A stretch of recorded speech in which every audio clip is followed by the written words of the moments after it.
ഇന്നത്തെ കഥയിലേക്ക് എല്ലാവർക്കും സ്വാഗതം. ചാനൽ ആദ്യമായിട്ട് കാണുന്നവരാണെങ്കിൽ ഒന്ന് സബ്സ്ക്രൈബ് ചെയ്തിട്ട് ലൈക്ക് ചെയ്യണേ. അങ്ങനെ പ്രിയയും കൂട്ടിയിട്ട് എല്ലാവരും ഹോസ്പിറ്റലിൽ എത്തിയിരിക്കുകയാണ്.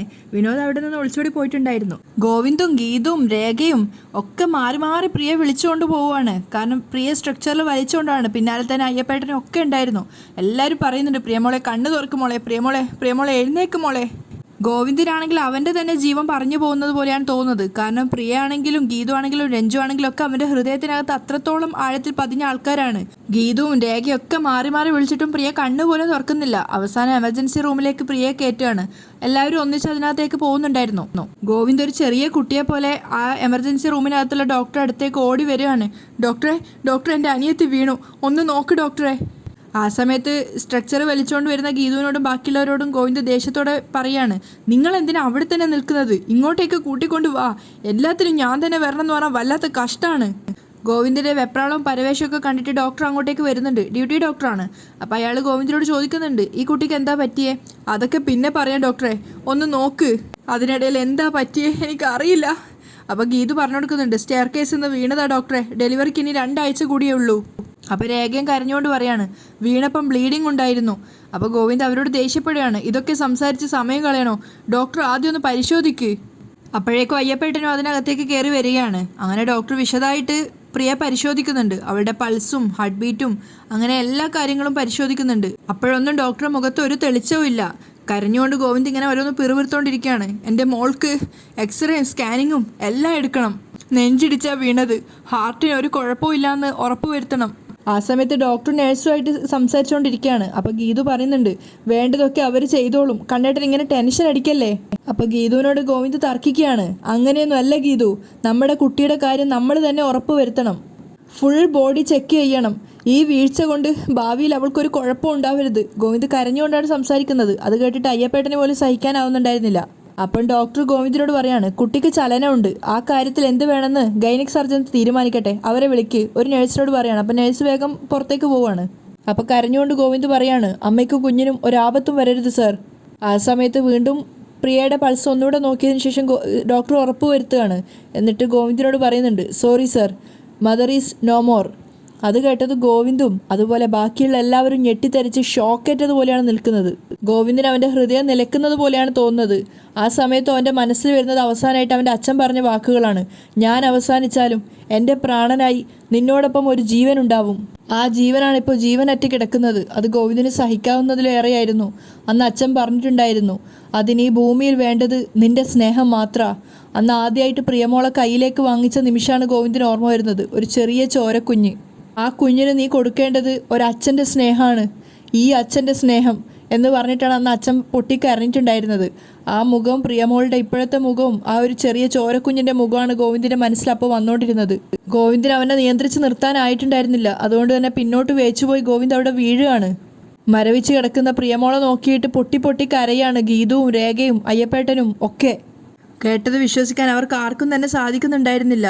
അവസാനം കരഞ്ഞുകൊണ്ട് ഗോവിന്ദ് ഡോക്ടറോട് വീണ്ടും ചോദിക്കുകയാണ്, ഒന്നുകൂടെ നോക്കുമോ ഡോക്ടറെ? ഇവക്ക് ഞങ്ങളെ വിട്ട് പോവാനാവില്ല, ഒന്നുകൂടെ ഒന്ന് നോക്കുമോ, ഒന്നുകൂടെ പ്ലീസ്.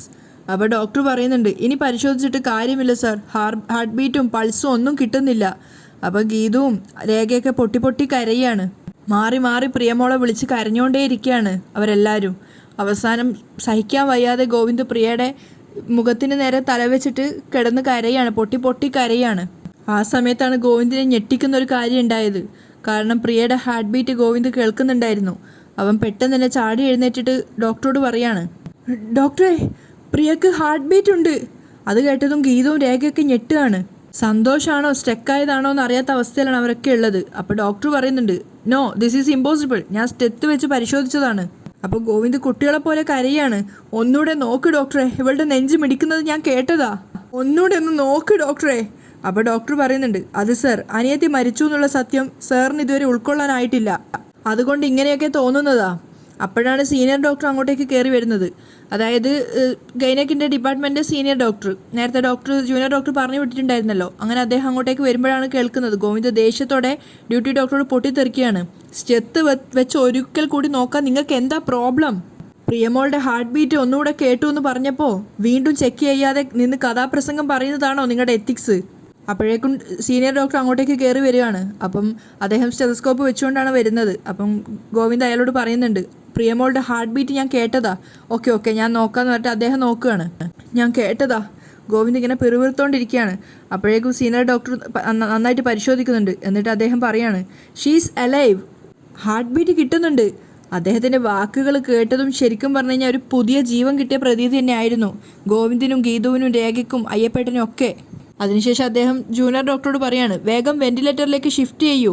അപ്പം ഗോവിന്ദ് ഗീതുവിനോടും ബാക്കിയുള്ളവരോട് ചോദിക്കുന്നുണ്ട്, അവൾക്കൊരു കുഴപ്പവും പറ്റില്ല അല്ലേ? കരഞ്ഞുകൊണ്ട് തന്നെ ഗീതുവും പറയാണ്, പ്രിയമോൾക്ക് ഒരു കുഴപ്പവും വരില്ല കണ്ണേട്ടാ. അങ്ങനെ പ്രിയമോളെ എല്ലാവരും കൂടെ ICUലേക്ക് ഷിഫ്റ്റ് ചെയ്യാണ്. അവളെ അങ്ങോട്ടേക്ക് കയറ്റിയതിന് ശേഷം ഗീതു കരഞ്ഞുകൊണ്ട് ഗോവിന്ദിനോട് ചോദിക്കുന്നുണ്ട്, കണ്ണേട്ടാ പ്രിയമോക്ക്. അപ്പോൾ ഗോവിന്ദ് അവളെ ആശ്വസിപ്പിക്കുകയാണ്, പ്രിയമോക്ക് ഒന്നും സംഭവിക്കില്ല. She's all right Geethu, she's all right. അപ്പോഴാണ് ഗോവിന്ദിന് ഒരു സമാധാനവും സന്തോഷവും ഒക്കെ തോന്നുന്നത്. അവൾക്കൊന്നും സംഭവിക്കില്ല എന്ന് അവൻ്റെ മനസ്സ് പറയുന്നുണ്ടായിരുന്നു. രേഖയും പൊട്ടി കരയാണ്. ആ സമയത്ത് ഗോവിന്ദ് വന്നിട്ട് അവളെ ആശ്വസിപ്പിക്കുന്നുണ്ട്. രേഖ കണ്ടില്ലേ, പ്രിയമോക്ക് നമ്മളെ വിട്ട് പോവാനാവില്ല. വെറുതെ കണ്ണടച്ച് കിടന്ന് അവൾ നമ്മളെയൊക്കെ പേടിപ്പിച്ചു. ആ ഡ്യൂട്ടി ഡോക്ടർ വെറും മണ്ടനാ. അയാൾക്ക് പ്രിയമോളുടെ കുസൃതി മനസ്സിലായില്ല.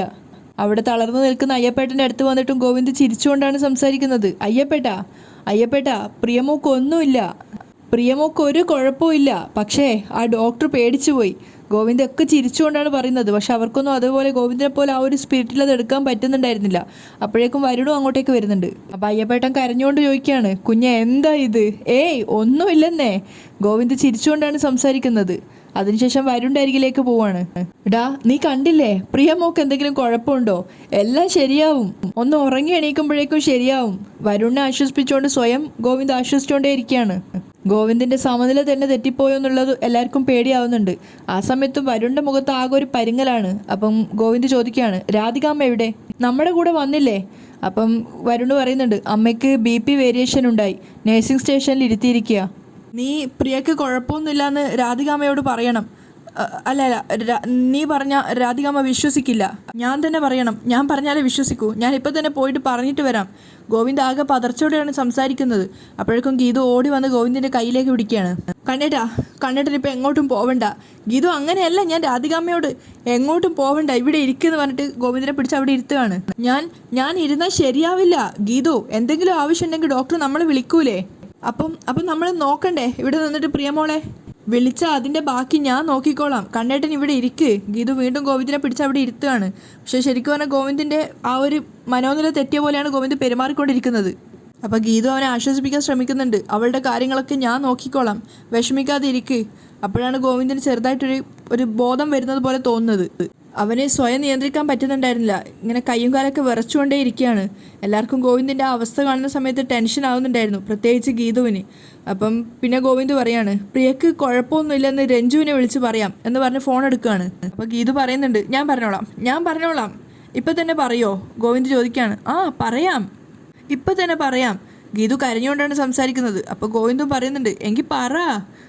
ഞാൻ പറയാം, എനിക്ക് പ്രിയയെ കാണണം. ഗോവിന്ദ് ICUവിൻ്റെ നേരെ എഴുന്നേറ്റ് പോവാണ്. അപ്പോൾ ഗീതു പിന്നാലെ പോയിട്ട് പറയുന്നുണ്ട്, കണ്ണേട്ടാ എന്തിനാ എഴുന്നേക്കുന്നേ? എനിക്ക് പ്രിയയെ കാണണം. ഗോവിന്ദിന് ശരിക്കും അവനെ നിയന്ത്രിക്കാൻ പറ്റുന്നുണ്ടായിരുന്നില്ല. ഞാൻ അവളെ ഒന്ന് കണ്ടോട്ടെ. അപ്പോൾ ഗീതു പറയുന്നുണ്ട്, കണ്ണേട്ട അടങ്ങിയിരിക്ക്. പ്രിയയെ ഡോക്ടർമാർ പരിശോധിച്ചുകൊണ്ടിരിക്കുക. ഇപ്പം കണ്ണേട്ടൻ അങ്ങോട്ടേക്ക് ചെന്നാൽ പ്രിയക്ക് അത് ബുദ്ധിമുട്ടാവും. ശരിയാ അല്ലേ, ഞാനത് ഓർത്തില്ല എന്ന് പറഞ്ഞ് വീണ്ടും ഗോവിന്ദ് പോയിട്ട് അവിടെ തന്നെ ഇരിക്കുകയാണ്. അവൻ്റെ അവസ്ഥ കാണും തോറും ഗീതുവിന് സഹിക്കാനാവുന്നുണ്ടായിരുന്നില്ല. ശരിക്കും ഒരു മാനസിക നില തെറ്റിയ പോലെയാണ് ഗോവിന്ദ് പെരുമാറിക്കൊണ്ടിരിക്കുന്നത്. പിന്നെ ഗോവിന്ദ് ചോദിക്കുകയാണ്, പ്രിയക്ക് കുഴപ്പമൊന്നുമില്ലെന്ന് രാധികാമ്മയോട് പറഞ്ഞായിരുന്നോ? അതൊക്കെ വരുണേട്ടൻ പറഞ്ഞോളും. ഗീതു കണ്ണീര് തുടച്ചുകൊണ്ട് പറയാണ്. അപ്പോൾ ഗോവിന്ദ് ദേഷ്യത്തോടെ പറയുന്നുണ്ട്, അത് പോരാ, ഞാനോ നീയോ പറയണം. നമുക്ക് അതിൻ്റെ ഉത്തരവാദിത്തം, മനസ്സിലായോ? എന്നിട്ട് പിന്നെയും ഗോവിന്ദ് ഇങ്ങനെ എന്തൊക്കെയോ ഒരു അസ്വസ്ഥതയോടെ പെരുമാറുകയാണ്. എന്നിട്ട് വീണ്ടും പറയുന്നുണ്ട്, നീ ചെന്ന് രാധികാമ്മയുടെ അടുത്ത് വിവരം അറിയിക്കേ. ശരി, ഞാൻ വരുന്നത് വരെ ഇവിടുന്ന് അനങ്ങരുത്. ഗീതു പറയാണ്, ഞാൻ ഒരിടത്തേക്കും പോകുന്നില്ല, ഞാൻ ഇവിടെ തന്നെ ഇരുന്നോളാം. നീ ചെന്ന് പറ. അപ്പോൾ ഗീതു കരഞ്ഞുകൊണ്ട് പോകാൻ നോക്കുകയാണ്. രേഖയും പിന്നെ അവൾക്ക് കൂടെ തന്നെ പോകുന്നുണ്ട്. വീണ്ടും ഗീതു തിരിച്ചു വന്നിട്ട് അയ്യപ്പേട്ടനോട് പറയുന്നുണ്ട്, അയ്യപ്പേട്ടാ ഇവിടെ ഒരു റൂം എടുക്കണം. കണ്ണേട്ടനെ അവിടെ കൊണ്ടു ചെന്ന് കിടത്തണം. അർത്ഥമില്ലാത്ത വാക്കുകൾ പുലമ്പുന്ന അവസ്ഥയിലാണ് കണ്ണേട്ടൻ. ഇത്തിരി റെസ്റ്റ് കിട്ടിയില്ലെങ്കിൽ സമനില തെറ്റിപ്പോവും. അപ്പോൾ അയ്യപ്പേട്ടനും കരഞ്ഞുകൊണ്ട് പറയാണ്, എൻ്റെ കൈയും കാലും അനങ്ങുന്നില്ല കുഞ്ഞെ. അപ്പോൾ പിന്നെ ഗോവിന്ദൻ കുഞ്ഞിൻ്റെ അവസ്ഥ പറയണോ? അയാളും പൊട്ടി കരയാണ്. അപ്പം വരുണും പറയുന്നുണ്ട്, ഗോവിന്ദേട്ടനേക്കാളും തകർന്ന നിലയിലാണ് അമ്മ. ചെക്ക് ചെയ്തപ്പോൾ ഹൈ BP ആയിരുന്നു. അപ്പോൾ കരഞ്ഞുകൊണ്ട് ഗീതു പറയാണ്, രാധികാമ്മയ്ക്കും ജീവനായിരുന്നല്ലോ പ്രിയേ. അവരുടെ അടുത്തും ആരെങ്കിലും വേണം, തനിച്ചിരുത്താൻ പറ്റില്ല. രേഖ അങ്ങോട്ടേക്ക് പോയിട്ടുണ്ട്. അമ്മയെ ഞാൻ നോക്കിക്കോളാം. ശരി, ഗീതു പറയാണ്. അപ്പോൾ വരുൺ അങ്ങോട്ടേക്ക് പോവാണ്. വരുണ് അങ്ങോട്ടേക്ക് പോകുന്ന സമയത്ത് രേഖ തിരിച്ചു വരുന്നുണ്ടായിരുന്നു. രേഖേ, അമ്മ എവിടെ? BP കുറഞ്ഞതിനുള്ള ഇഞ്ചക്ഷൻ എടുത്തു. തനിച്ച് നിൽക്കണമെന്ന് പറഞ്ഞിട്ട് അവിടെ നിൽക്കുക. രാധിക അമ്മയ്ക്ക് ഈ ടെൻഷൻ ഒട്ടും താങ്ങാൻ പറ്റുന്നില്ല, രേഖ പറയാണ്. അപ്പോൾ വരുണ് പറയുന്നുണ്ട്, പ്രിയക്ക് വേണ്ടിയാ ഭദ്രൻ്റെ കുടുംബത്തോട് അമ്മ കോംപ്രമൈസ് ചെയ്തത്. ഇനി എല്ലാവരും അമ്മയുടെ പുതിയ മുഖം കാണും. വരുണിൻ്റെ വാക്കുകളിൽ ഒരുപാട് അർത്ഥമുണ്ടായിരുന്നു. അത് മനസ്സിലായിട്ടെന്നോണം രേഖയ്ക്ക് പേടിയുണ്ടായിരുന്നു. വരുണ് നേരെ രാധികാമ്മയുടെ അരികിലേക്ക് പോവാണ്. വരുൺ അമ്മയെ വിളിക്കുന്ന സമയത്ത് രാധികാമ്മ തിരിഞ്ഞു നോക്കി അവൻ്റെ അരികിലേക്ക് വരികയാണ്. ശരിക്കും പറഞ്ഞാൽ രാധികാമ്മ ആ ക്യാരക്ടർ ആൾ മാറിയിട്ടുണ്ടായിരുന്നു കേട്ടോ, പുതിയ ക്യാരക്ടറാണ്. അതുകൊണ്ട് ചെറിയൊരു ഇൻട്രോ കൊടുത്തതാണ്. ആ സമയത്ത് വരുണ് പോയിട്ട് ചോദിക്കുന്നുണ്ട്, അമ്മ എന്തിനാ തനിച്ച് ഇവിടെ നിൽക്കുന്നേ? അപ്പം അവർ പറയുന്നുണ്ട്, പ്രിയ ജനിച്ചത് മുതലുള്ള ഓരോ കാര്യങ്ങളും ഓർത്തു നിൽക്കുമായിരുന്നു. അവളായിരുന്നു അറക്കൽ കുടുംബത്തിൻ്റെ ഐശ്വര്യം. ഒരിക്കലും അണയില്ല എന്ന് കരുതിയ ആ ദീപമാണ് ഇന്നിപ്പോൾ ICUവിൽ ആടി ഉലഞ്ഞു കിടക്കുന്നത്. ഒരു ചെറു കാറ്റിന് പോലും ആ നാളം കെടുത്താനാവും.